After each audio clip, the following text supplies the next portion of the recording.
Bismillahirrahmanirrahim. Assalamualaikum warahmatullahi wabarakatuh. Tuan Sri Ketua, saya mengucapkan terima kasih kepada semua yang berhormat senator yang telah mengambil bahagian dan menyokong rang undang-undang perbekalan tambahan 2019-2020 Dewan Mulia ini. Kerajaan sangat menghargai akan cadangan, pandangan dan teguran yang telah diberikan terhadap beberapa perkara yang telah dibentangkan dalam undang-undang tersebut. Terdapat berbagai isu yang menyentuh dasar kerajaan yang telah dibangkitkan dan ada di kalangan yang berhormat senator memberi pandangan yang bernas dan cadangan yang membina untuk kepentingan rakyat dan negara. Saya akan menjawab dan memberi penjelasan terhadap persoalan yang dibangkitkan yang menyentuh rang undang-undang yang dibentangkan ini. Mana-mana perkara yang tak sempat dijawab, suka saya maklumkan perhatian dan pertimbangan yang sewajarnya akan diberikan bagi menangani perkara ini. Tuan Sri Ketua, antara yang berhormat senator yang telah mengambil bahagian dalam perbahasan ini seramai 8 orang. Yang berhormat senator Datuk Razali Idris, yang berhormat senator Tuan Lee Chee Tong, yang berhormat senator Puan Hajah Sabani binti Mat, yang berhormat senator Laksamana Pertama Haji Muhammad Imran bin Abdul Hamid, yang berhormat senator Dr. Yaakob bin Sapari, yang berhormat Tuan Surveyor Haji Muhammad Effendi bin Muhammad, yang berhormat senator Tuan Haji Idris bin Ahmad, yang berhormat Tuan Muhammad Zahid bin Ma'arif. Tuan Sri Ketua, oleh kerana keadaan saya tidak mengizinkan hari ini, atas nasihat doktor saya memohon untuk meneruskan pengulangan saya secara duduk. Mohon izin Tuan Sri Ketua. Silakan. Terima kasih Yang Ketua. Saya akan menjawab satu persoalan, satu persatu isu yang dibangkitkan oleh ahli yang berhormat. Kerana sekala pandangan ahli yang berhormat, Kementerian Kewangan ambil makluman yang tinggi. Kerana setiap pandangan ahli yang berhormat merupakan satu pandangan atas suara yang disebut di peringkat akar umbi. Saya ingin menyentuh yang pertama adalah berkaitan ahli yang berhormat yang bangkitkan berkaitan cadangan pelan pertahanan strategi untuk pertahanan di Sabah secara menyeluruh. Untuk makluman ahli yang berhormat, dalam keadaan kita mengimbangi pertahanan antara Semenanjung, Sabah dan Sarawak, sudah pastinya kerajaan hari ini, Kerajaan Perikatan Nasional amat memahami tentang bukan sahaja keselamatan rakyat yang berada di Semenanjung, tetapi yang paling penting adalah rakyat yang berada di Sabah dan Sarawak. Dan ini merupakan satu agenda utama yang telah dibentangkan oleh kerajaan terdahulu di bawah Kertas Putih Pertahanan yang pastinya diteruskan oleh kerajaan perikatan pada hari ini. Namun demikian, pendekatan secara menyeluruh perlu melihat kepada semua domain yang ada, iaitu udara, laut, darat. Dan juga kita juga bukan sahaja tertumpu kepada udara, laut dan darat, tetapi juga kita mengambil kira dengan peningkatan teknologi seperti elektromagnetik yang pasti memastikan supaya Angkatan Tentera Malaysia dapat beroperasi dengan lebih efisien di antara ketiga-tiga wilayah yang seperti mana yang telah saya sebutkan tadi, Semenanjung, Sabah dan Sarawak. Oleh hal demikian, beberapa langkah telah diambil di bawah Kementerian Pertahanan, termasuk menyusun semula pasukan di Sabah dan Sarawak, berkaitan perolehan aset seperti yang disebutkan tadi, Littoral Mission Ship dan Light Attachment Helicopter bagi meningkatkan keboleh pertahanan negara, khususnya bagi memastikan keadaan di Sabah dan Sarawak sentiasa terjamin, dan kita juga melakukan kerjasama di antara negara-negara jiran seperti Trilateral Cooperative Arrangement bersama Indonesia dan Filipina. Sudah pasti apa yang dibangkitkan oleh Yang Berhormat Senator Lee Chee Tong tadi atas pengalaman beliau sebagai Menteri Pertahanan dalam kerajaan terdahulu amat dialu-alukan oleh pihak Kementerian Kewangan. Yang Berhormat Senator Lee Chee Tong juga membangkitkan tentang apakah pendekatan the whole of government untuk memastikan kejayaan pelaksanaan Kertas Putih Pertahanan. Untuk makluman ahli yang berhormat, Kementerian Pertahanan mengadakan engagement secara berterusan dengan pihak-pihak berkepentingan seperti mana Yang Berhormat telah sedia maklum di kementerian dan agensi kerajaan melalui mesyuarat dan bengkel berkaitan bagi memastikan Kertas Putih yang seperti mana yang telah disebutkan tadi dikemukakan oleh kerajaan terdahulu diteruskan oleh kerajaan hari ini dalam memastikan Kertas Putih dapat dilaksanakan sebaik mungkin seperti mana hasrat rakyat Malaysia. Antaranya ialah kita juga sedang menyediakan dokumen rancangan Malaysia ke-12 yang diterajui oleh unit perancangan ekonomi Jabatan Perdana Menteri untuk mengambil kira segala pandangan yang disebutkan oleh Yang Berhormat tadi. Segala pandangan Yang Berhormat Senator Lee Chee Tong berkaitan keselamatan dan bagaimana joint forces yang dibuat di antara ketiga-tiga domain udara, laut dan darat ini juga diambil kira, dan pihak Kementerian Kewangan dan Kementerian Pertahanan mengucapkan banyak terima kasih atas pandangan dan pengalaman Yang Berhormat Senator Lee Chee Tong. Yang Berhormat Laksamana pertama Muhammad Imran membangkitkan tentang perkara-perkara yang agak spesifik, namun di Dewan Yang Mulia ini izinkan saya membuat sedikit penjelasan berkaitan perkara-perkara yang dibangkitkan oleh Yang Berhormat Laksamana sebentar tadi. Pertamanya berkaitan perolehan helikopter baharu oleh TLDM. Bilakah boleh diserahkan? Untuk makluman ahli Yang Berhormat Laksamana, perolehan 3 buah helikopter operasi maritim TLDM dianugerahkan kepada syarikat Galaxy Aerospace Malaysia Sdn Bhd dengan kos sebanyak RM228 juta Malaysia untuk tempoh 5 tahun bermula 2020 hingga 2025, dan SST telah dikeluarkan pada 2 September 2020 dan insya-Allah helikopter dijadualkan diterima secara berperingkat mulai Oktober tahun 2020. Yang Berhormat Senator Laksamana juga membangkitkan tentang adakah keseluruhan peruntukan tambahan untuk Kementerian Pertahanan sebanyak 362.9 juta telah habis dibelanjakan dan dibelanjakan untuk apa. Untuk makluman Yang Berhormat, Kementerian Pertahanan telah membelanjakan keseluruhan peruntukan tambahan yang disalurkan antaranya untuk tujuan berikut. Pertama, penyelenggaraan pertahanan darat, penyelenggaraan pertahanan maritim, penyelenggaraan pertahanan udara yang melibatkan kos 362.9 juta. Selain itu, peruntukan tambahan ini juga digunakan untuk membiayai pembekalan alatan di Hospital Angkatan Tentera dan pengoperasian Hospital Medan Malaysia di Bazar Bangladesh. Jadi saya harap Yang Berhormat dapat kepastian tentang jumlah yang telah diperuntukkan. Yang Berhormat Senator Laksamana juga membangkitkan tentang isu status terkini perolehan kapal Lictorious Combat Ship LCS oleh TLDM. Untuk makluman ahli Yang Berhormat, sehingga 31 Ogos 2020, kemajuan sebenar keseluruhan perolehan LCS yang sedang dalam pembinaan adalah 56.91% berbanding perancangan 88.5%, sejumlah ringgit Malaysia 6.08 bilion atau 66.61% telah dibelanjakan daripada keseluruhan kos projek berjumlah 9.12 bilion termasuk 1.36 bilion atau 14.94 iaitu bayaran pendahuluan. Mengenai hal tuju perolehan LCS ini, Kementerian Pertahanan akan mengangkat memorandum jemaah menteri untuk pertimbangan pihak Kabinet. Yang Berhormat Senator pertama juga bangkitkan tentang status perbekalan kenderaan oleh AV8. MINDEF telah menerima 194 daripada 299 unit AV8. Untuk makluman Yang Berhormat, untuk tahun 2020 hanya 5 daripada 7 unit sahaja telah diluluskan ujian FAT Final Acceptance Test dengan izin. Kelewatan FAT ini disebabkan oleh pandemik COVID-19 dan insya-Allah pembekalan selebihnya dijangka melangkau ke tahun 2021. Tan Sri Di-Pertua, saya ingin menyentuh isu-isu yang dibangkitkan di bawah Jabatan Perdana Menteri, iaitu apakah peranan teraju. Yang Berhormat Senator Razali Idris juga membangkitkan apakah yang dibuat oleh teraju sudah 9 tahun teraju diwujudkan, bagaimana keberkesanan teraju ini. Untuk makluman ahli Yang Berhormat, teraju berperanan bagi meneraju, memacu, menyelaras penyertaan Bumi Putra seperti mana Yang Berhormat nyatakan hasrat Yang Berhormat tadi. Cumanya ada 2 program yang dibuat oleh teraju yang mungkin saya boleh memberi sedikit penjelasan kepada Yang Berhormat. Yang pertamanya berkaitan program dana trust yang diberikan kepada syarikat-syarikat Bumi Putra. Jangkaan KPI kepada program dana trust inilah 1,100. Untuk makluman Yang Berhormat, daripada 1,100, syarikat yang telah menyertai program ini adalah 1090.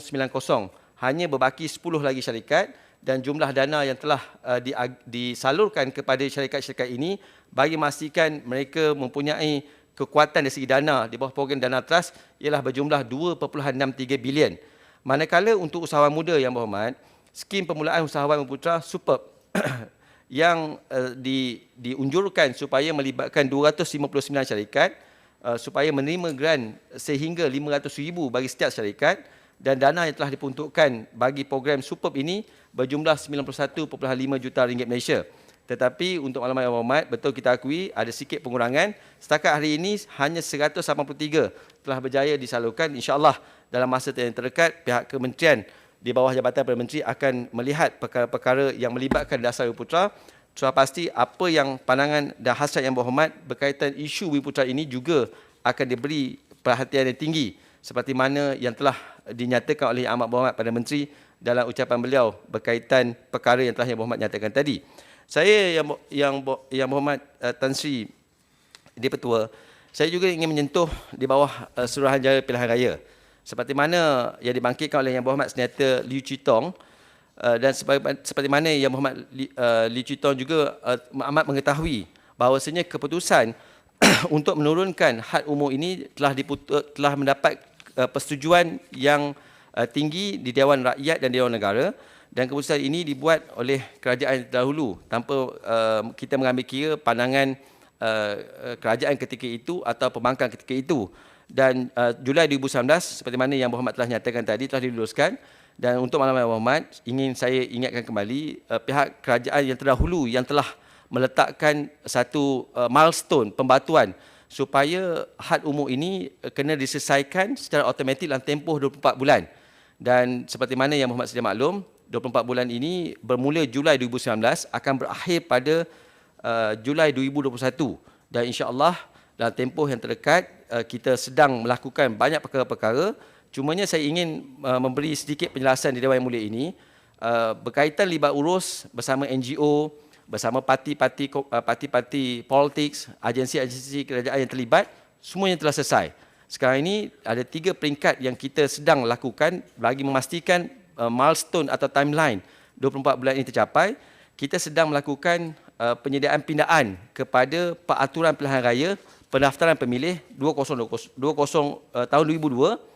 Yang keduanya, kita sedang membangunkan SOP, dan yang ketiga yang paling pentingnya ialah kita sedang membangunkan sistem dan infrastruktur yang berkaitan supaya keseluruhan anak-anak muda yang berumur 18 tahun ke atas dapat didaftarkan secara automatik. Saya rasa itu perkara-perkara yang terkini berkaitan perkara yang dibangkitkan oleh Yang Berhormat sebentar tadi. Sila. Terima kasih Tan Sri, terima kasih Timbalan Menteri. Adakah Timbalan Menteri setuju bahawa pilihan raya hanya harus diadakan selepas undi 18 dilaksanakan, dan juga sebelum pendaftaran automatik dilaksanakan?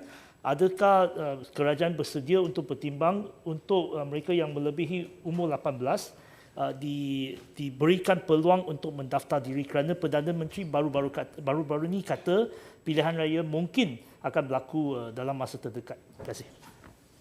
Apa yang dibangkitkan oleh Yang Berhormat Senator Liew Chee Tong merupakan satu perkara yang sepatutnya diberi penekanan berkaitan timeline yang telah ditentukan oleh kerajaan terdahulu. Sama ada berlaku awal atau tidak pilihan hari ini adalah bergantung di bawah bidang kuasa Yang Amat Berhormat Perdana Menteri.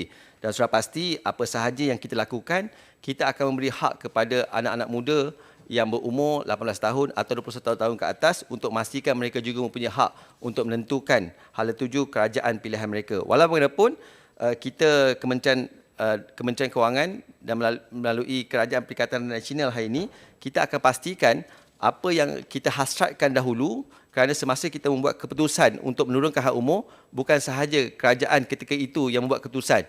Ia juga mempunyai hasrat daripada ketika itu pihak bangkang yang hari ini menjadi kerajaan. Sudah pasti milestone atau timeline ini kita cuba penuhi, dan insya-Allah apa-apa sahaja yang kita lakukan, kita tidak akan menafikan hak rakyat itu.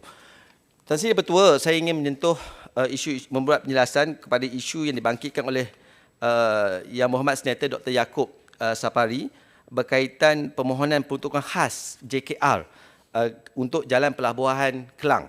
Untuk makluman Yang Berhormat, pada tahun 2020, peruntukan sebanyak ringgit Malaysia 50 juta telah disediakan untuk penyelenggaraan Jalan Persekutuan di Pelabuhan Kelang. Kerja-kerja sedang dalam pembinaan dan dijangka siap insya-Allah pada penghujung tahun 2020. Tan Sri Di-Pertua, isu-isu yang berkaitan Kementerian Perumahan dan Kerajaan Tempatan yang dibangkitkan oleh Yang Berhormat Senator Tuan Haji Idris Haji Ahmad berkaitan status pembinaan balai bomba di kawasan Terong. Untuk maklumat Yang Berhormat, projek balai bomba dan penyelamat di Terong kini berada dalam fasa pelaksanaan perolehan. Projek ini insya-Allah dilaksanakan oleh JKR dan surat sujud terima dijangka dikeluarkan pada bulan Oktober 2020. Datuk Razali Idris juga membangkitkan di bawah KPKT berkaitan andaian keperluan sebenar perumahan untuk rakyat. Untuk makluman Yang Berhormat, buat masa ini kerajaan sedang menumpukan kepada penyediaan perumahan yang berdaya huni, mampu milik dan berkualiti seperti mana yang Berhormat nyatakan tadi, mencukupi.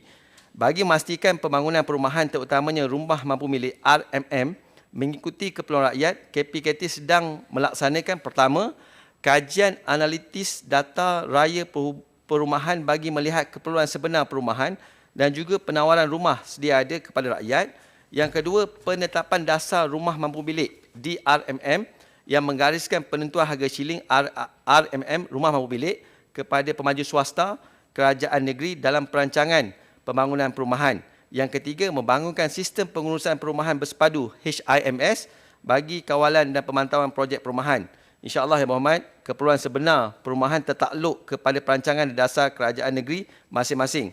Dan pandangan Yang Berhormat amat dihargai oleh pihak Kementerian KPKT kerana inilah yang menjadi hasrat kerajaan untuk membantu rakyat Malaysia untuk memperolehi rumah dalam keadaan mereka yang memerlukan.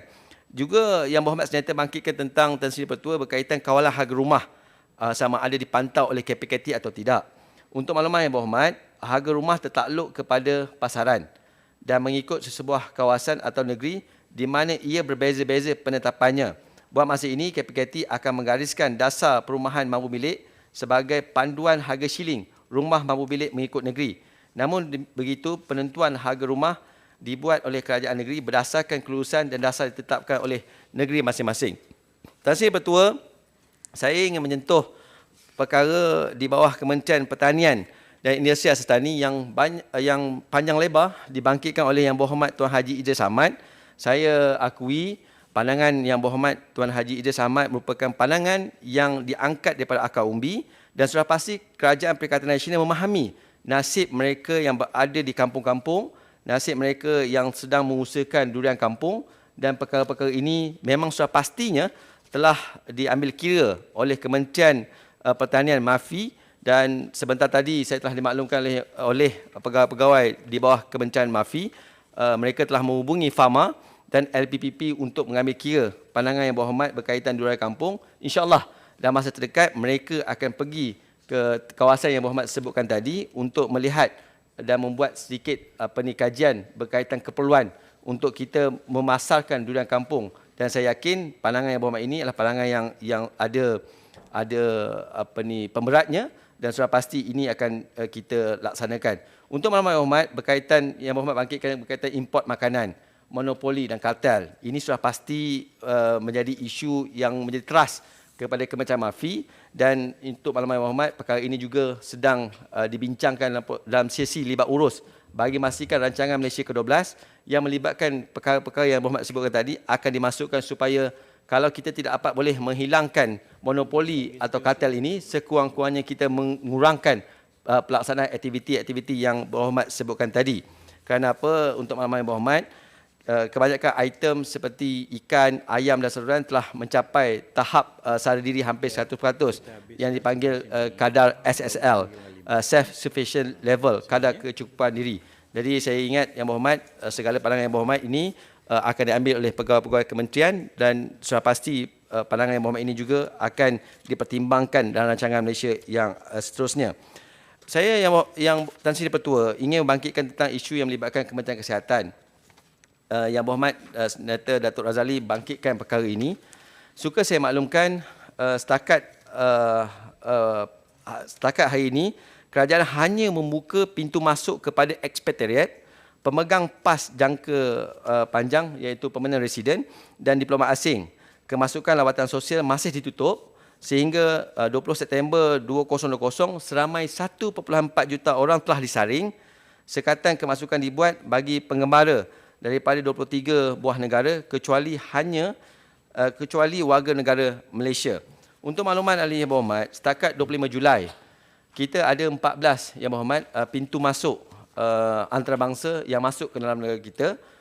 Pengembara yang telah tiba berjumlah 408,367, dan setakat hari ini yang telah disaring 392,053, yang telah dirujuk di hospital hanya 34 orang sahaja, dan 36,120 telah dirujuk di stesen kuarantin MKN.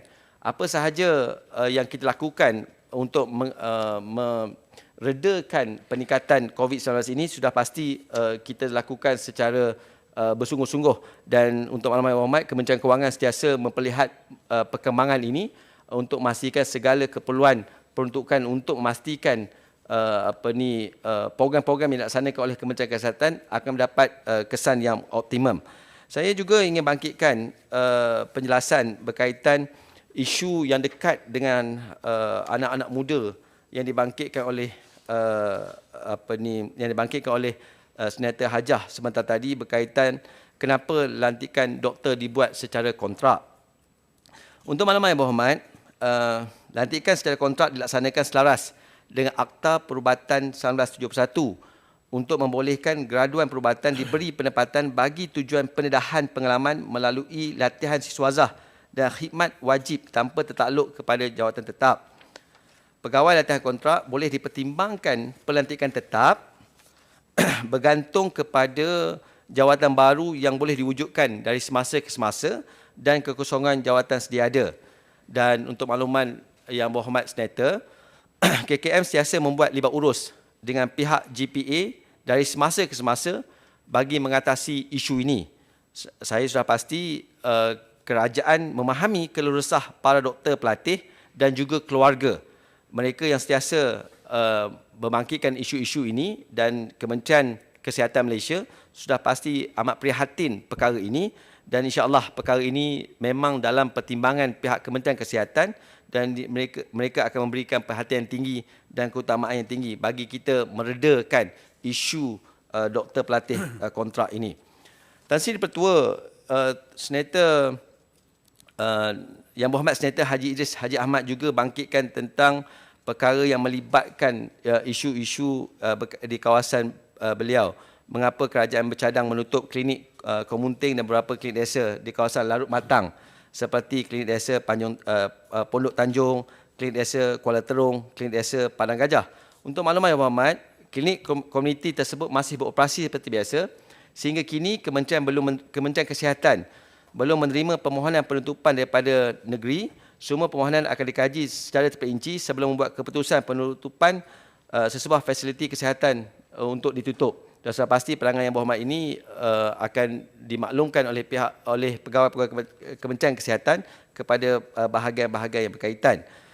Yang Berhormat Senator Yang Berhormat Timbalan Menteri. Boleh.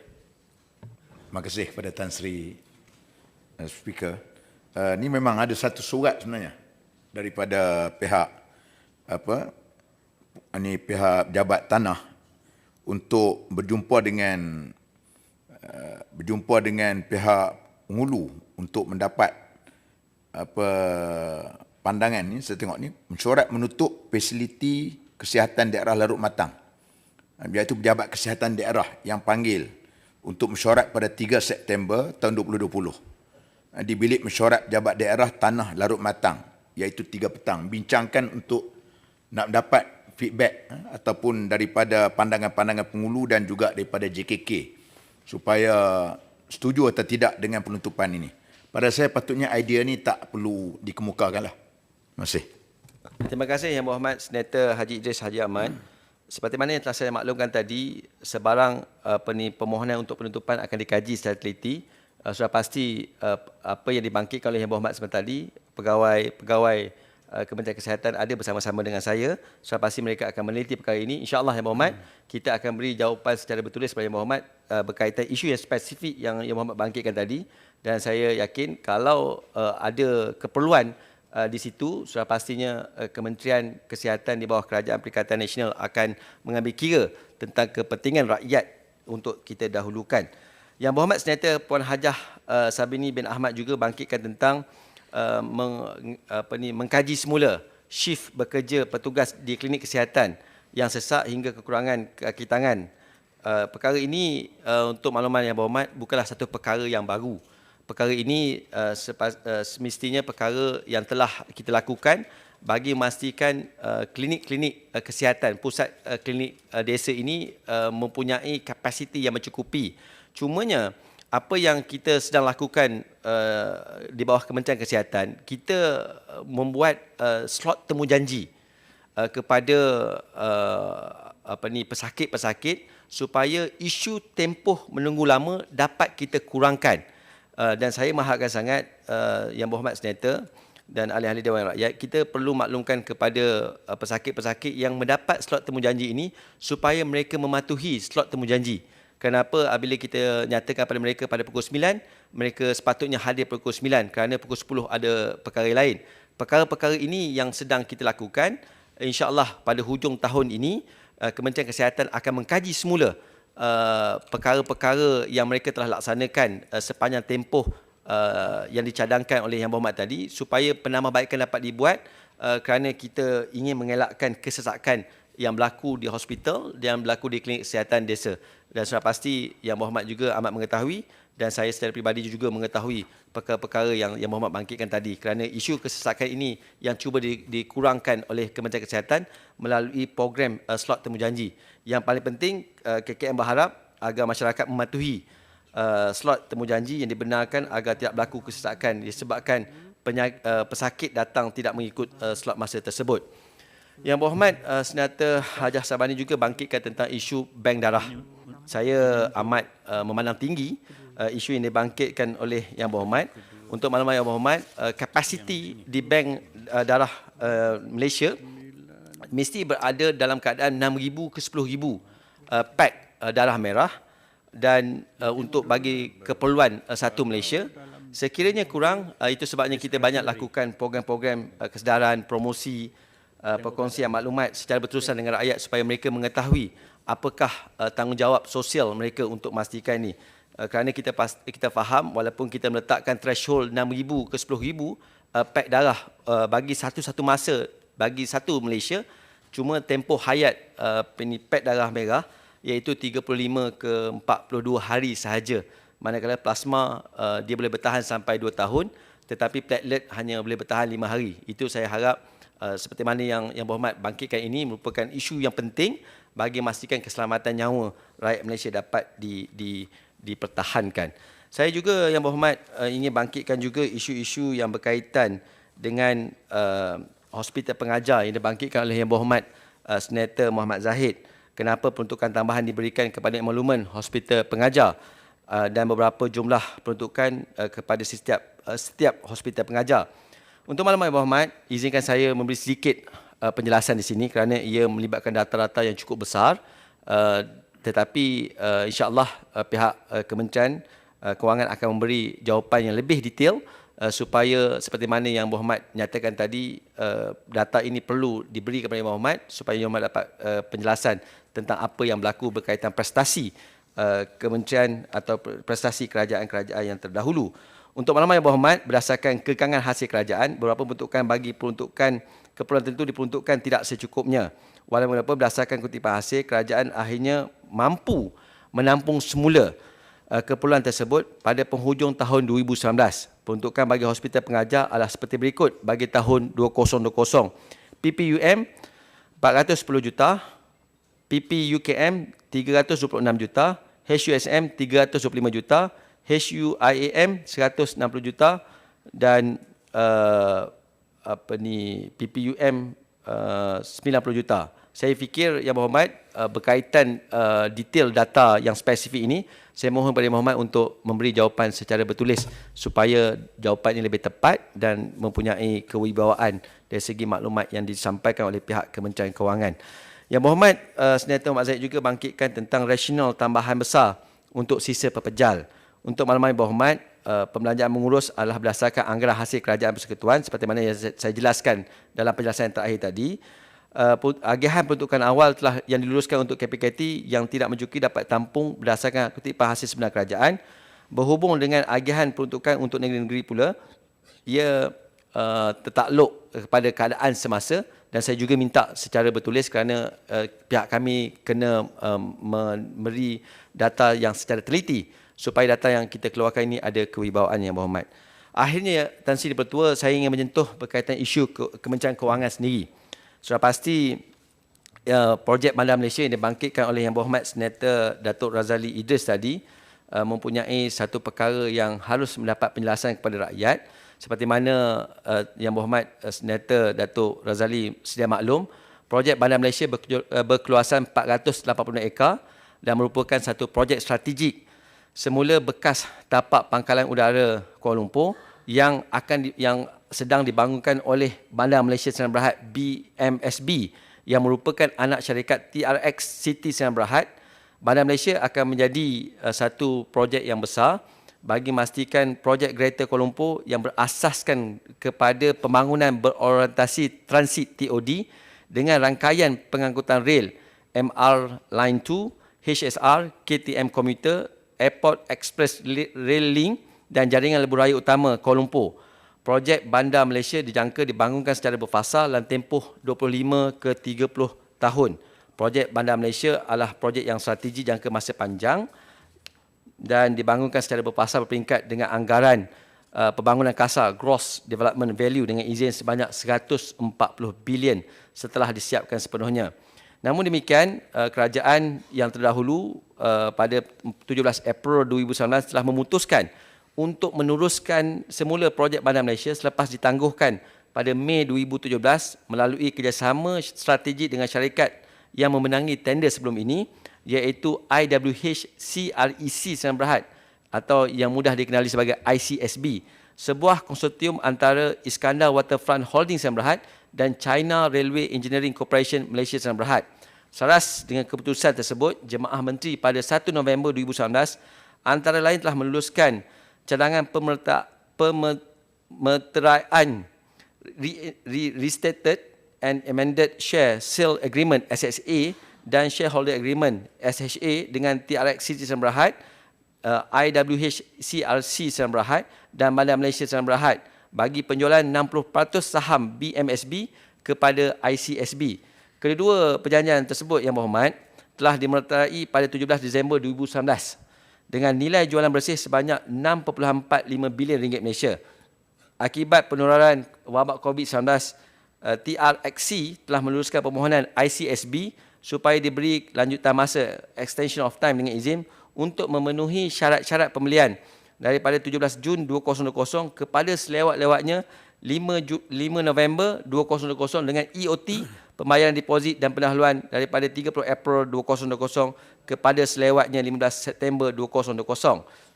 Setakat hari ini, Yang Berhormat, TRXC telah menerima sejumlah 1.241 bilion ringgit Malaysia daripada hasil nilai jualan. Baki nilai jualan seterusnya akan diterima secara berperingkat sehingga tahun 2023 seperti mana perjanjian yang telah dimetertai. InsyaAllah Yang Berhormat, saya akan kemukakan kepada Yang Berhormat jadual yang lengkap. Tetapi pada masa ini Yang Berhormat, pihak ICSB masih belum mempunyai kawalan ke atas operasi dan pengurusan BMSB memandangkan dengan izin fulfillment of condition precedence, syarat-syarat pembelian yang termaktub dalam SSA masih belum dipenuhi. Kementerian Kewangan, TRXC dan BMSB akan memastikan sebarang keputusan yang dibuat berkaitan pembangunan Malaysia Yang Berhormat kelak adalah benar-benar memberi faedah kepada rakyat, people centric dan menambah nilai substantif kepada ekonomi negara. Saya kira Yang Berhormat Senator, itulah pandangan dan penjelasan berkaitan Bandar Malaysia yang sudah pasti kembali menjadi tumpuan kepada rakyat. Yang Berhormat Senator Dr. Yaakob Sapari bangkitkan bilangan Timbalan Menteri menyebabkan peningkatan peruntukan mengurus. Untuk makluman Yang Berhormat, rang undang-undang pembekalan tambahan ini adalah rang undang-undang semasa Kerajaan Perikatan Nasional dahulu mereka belanjakan dan hari ini Kerajaan Perikatan Nasional yang kena bawa ke Dewan ini. Dan sudah pastinya ia tidak melibatkan tambahan mengurus yang disebabkan oleh bilangan Timbalan Menteri. Tambahan ini adalah yang telah dibelanjakan. Berapa peratus perbelanjaan pembangunan 2020 juga telah dibangkitkan oleh Yang Berhormat? Berapa peratus perbelanjaan pembangunan DE tahun 2020? Prestasi pembangunan DE bagi semua kementerian setakat 31 Ogos adalah sebanyak 50%, iaitu 34.1 bilion ringgit. Yang Berhormat Senator Puan Hajah Sabani bin Mat sekali lagi bangkitkan berkaitan isu penangguhan bayaran balik PTPTN sejak 10 bulan yang lalu. Apakah implikasi kepada PTPTN? Untuk makluman Yang Berhormat, jumlah yang telah ditangguh untuk PTPTN bagi prinsipal 990 juta, hujrah atau kos pentadbiran 135 juta, yang menjadi jumlah keseluruhan adalah 1.125 bilion. Sudah pasti apa yang telah diumumkan oleh Yang Berhormat Menteri Pengajian Tinggi itu mengambil kira keperluan dan kehendak anak-anak kita yang berada di pengajian tinggi. Yang Berhormat Laksamana Pertama Haji Muhammad Imran Abdul Hamid bangkitkan tentang Akta Tata Cara Kewangan 1957, Akta 61 yang tidak dinyatakan secara jelas siapakah pegawai-pengawal. Untuk maklumat ahli Yang Berhormat Senator, Seksyen 15A Akta Tata Cara Kewangan 1997, Akta 61 telah menetapkan mengenai tanggungjawab pegawai-pengawal ke atas pengurusan pengurusan kewangan kementerian berdasarkan Seksyen 15(A Akta 61 ini. Menteri Kewangan akan membuat pelantikan pegawai-pengawal yang melibatkan ketua setiausaha kementerian dan ketua jabatan yang berkenaan seperti mana yang ditetapkan oleh buku anggaran perbelanjaan tahunan. Tan Sri Pertua, isu yang terakhir yang dibangkitkan oleh Yang Berhormat Senator Dr. Yaakob bin Sapari berkaitan pembangunan di Sabah tidak seimbang dengan pembangunan yang berlaku di Semenanjung. Untuk maklumat ahli Yang Berhormat, Kementerian melalui belanjawan tahunan menyediakan pelbagai jenis program dan projek bagi negeri Sabah khususnya. Dakwaan Yang Berhormat ini agak tidak tepat kerana peruntukan ini yang telah diperuntukkan di bawah bajet tahunan bagi tahun 2019, 5 bilion ringgit telah diperuntukkan untuk rakyat Sabah. Tahun 2020, 5.1 bilion ringgit telah disalurkan telah dan sedang disalurkan ke negeri Sabah melalui projek dan insentif yang dibuat oleh pihak Kementerian Kewangan dan kementerian-kementerian di bawah Kerajaan Perikatan Nasional. Suka saya nyatakan kepada Yang Berhormat berdasarkan negeri-negeri bahawa banyak Sabah dapat. Untuk maklumat Yang Berhormat, berbanding negeri-negeri lain, Sabah adalah kedua tertinggi yang mendapat peruntukan daripada pihak Kementerian Kewangan dan pihak Kerajaan Perikatan Nasional. Tan Sri Pertua, akhirnya saya sekali lagi mengucapkan terima kasih berbanyak-banyak kepada semua ahli berhormat yang telah mengambil bahagian dalam perbahasan dan mengemukakan pandangan serta saranan untuk Kementerian Kewangan. Saya yakin dan percaya pegawai-pegawai saya yang berada bersama saya bagi menjawab dan memberi penjelasan ini amat mengambil kira pandangan-pandangan yang diberikan kepada pihak Kementerian Kewangan. Sudah pasti kami akan mengambil kira semua pandangan Yang Berhormat ini dan pihak Kementerian Kewangan khususnya mengucapkan berbanyak-banyak terima kasih kepada semua ahli berhormat yang telah mengambil dan memberi keprihatinan yang tinggi kepada rang undang-undang ini. Sekian, terima kasih.